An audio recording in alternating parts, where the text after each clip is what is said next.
Welcome to Security Weekly. I am your host, Matt Alderman. We are recording live at DEF CON 27. We're in the Social Engineer Village. Joining me for this interview segment, Micah Zenko. Thank you for the opportunity. I'm glad to be here. Yeah, so you want to talk about non-cyber red teaming.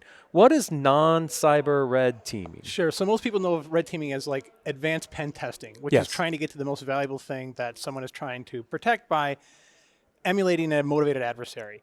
But red teaming also is applied in a lot of private sector, military, and nonprofit world, which is essentially doing what are called facilitated brainstorming exercises and crisis management simulations to think through the consequences of your strategy, of your plan, of your processes, because the whole theme of my work is you can't grade your own homework.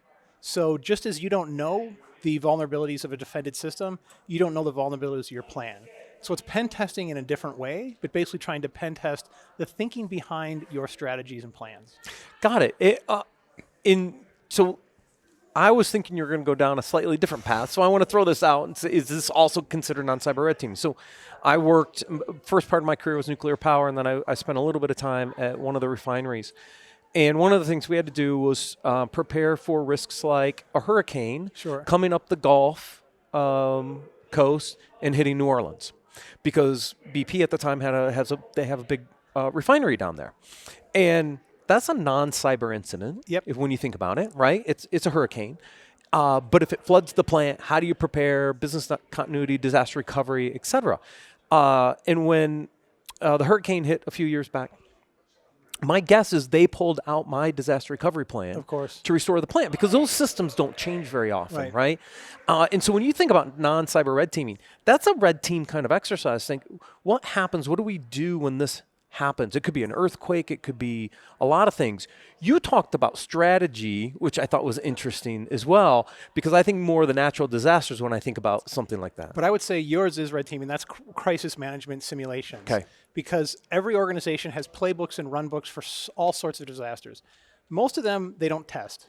They don't test rigorously. And even in the cyber world, the default is go to the CISO and say, what do we do?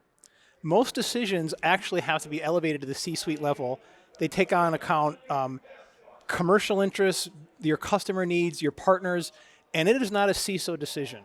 That's like one of the things we do is we force C-suite and board level people to really think about the implications of political miscommunications by the CEO. You have a massive data breach. You have a natural disaster. We've done this with mining companies and stuff like that. So it turns out their playbook isn't very good. And the only way you really test roles and responsibilities and build trust and relationships between people is in actual crisis-like simulations. Got it. Because you don't build trust in crisis, and roles and responsibilities go out the window unless you practice them. Yeah, true.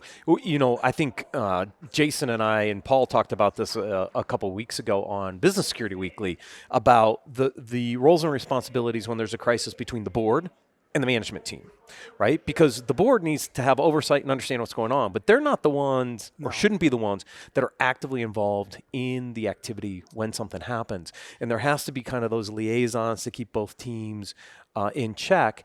Same would apply here, right? Because now I have executives, but I might have line management that is responsible for aspects of that crisis management. There's roles that vary, and if those aren't structured well and put together and tested, when you're in an actual crisis, it's probably just pure chaos. Boards get quarterly briefings from CISOs that are mandated, and they sit through them like it's a hostage briefing.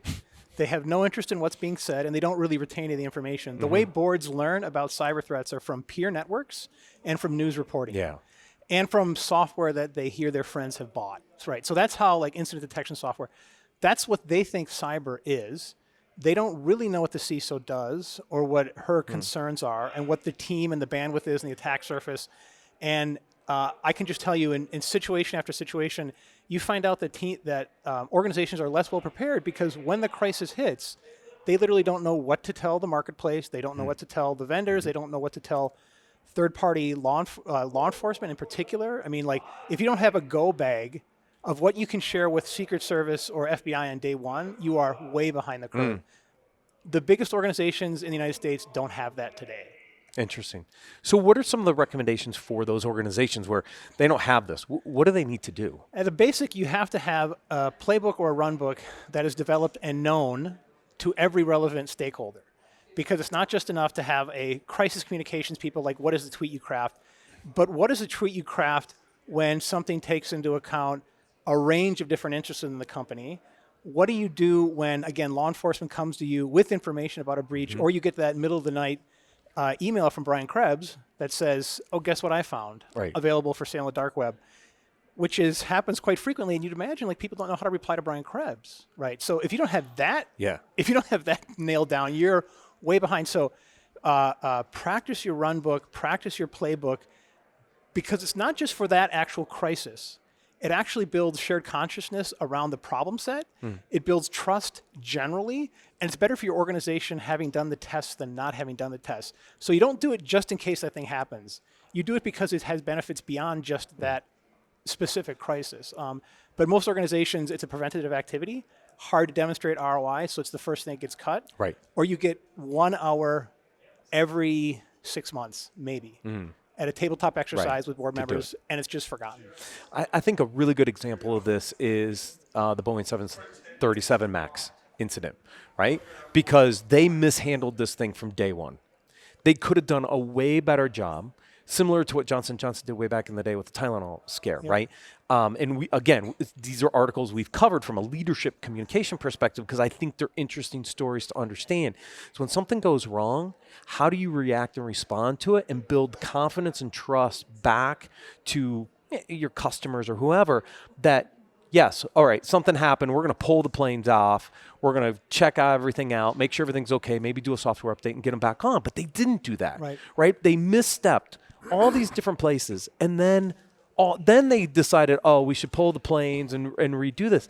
They lost so much credibility by doing that because they weren't prepared for that kind of incident. But they also weren't honest about what they knew and didn't know. One of the best examples of this I've ever seen, if you ever seen the Maersk CEO, when Maersk, the shipping company. Oh yeah, the shipping company, the container. When they got hit with ransomware, the CEO sent out one statement to all employees: make sure customer needs are met. No matter what, we'll accept the cost. Period. That was like in the military they call commander's intent. This was the simple message that everyone knew and could repeat and drove behavior down to the lowest level of execution. Right. And so they didn't claim they knew what they didn't know. They didn't know the scope of the attack. They didn't know if they had it contained. They didn't know when the system would be clean. And so they just said, keep doing what you're doing because that matters more than anything else. And they lost a ton of money.